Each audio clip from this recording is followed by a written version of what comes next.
Hi friends, നമുക്കിത് വായിച്ചു നോക്കിയാലോ.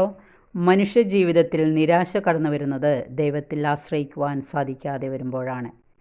നോക്കിയാലോ, ദൈവത്തിൽ ആശ്രയിക്കുവാൻ നമുക്ക് സാധിക്കാതെ വരുന്നത് ദുഃഖങ്ങളും പ്രതിസന്ധികളും ഉള്ളതുകൊണ്ടല്ല, മറിച്ച് നമ്മുടെ ഉള്ളിൽ അഹങ്കാരം ഉള്ളതുകൊണ്ടാണ്. അഹങ്കാരിക്ക് ദൈവത്തിൽ ആശ്രയിക്കാനോ പരാജയപ്പെട്ടാൽ നിരാശനാകാതിരിക്കാനോ സാധിക്കുകയില്ല. നമ്മുടെ കഷ്ടതയുടെ നാളുകളിൽ നമ്മുടെ ഉള്ളിലെ തിന്മകൾ തീർച്ചയായും പുറത്തു വരും. അസൂയ, നിരാശയും വെറുപ്പും മാത്സര്യബുദ്ധിയും പണത്തോടുള്ള ആഗ്രഹവും എല്ലാം നമ്മുടെ ഹൃദയത്തിൽ നിന്ന് യഥാർത്ഥ രൂപത്തിൽ പുറത്തു വരുന്നത് നാം പരാജയപ്പെടുകയും കഷ്ടത അനുഭവിക്കുകയും ചെയ്യേണ്ടി വരുമ്പോഴാണ്. നമ്മുടെ ഉള്ളിൽ കോപവും അസൂയയും പലപ്പോഴും തല ഉയർത്തുന്നത് എളിമപ്പെടേണ്ടി വരുമ്പോഴും അപമാനിതരാകുമ്പോഴും ആണ്.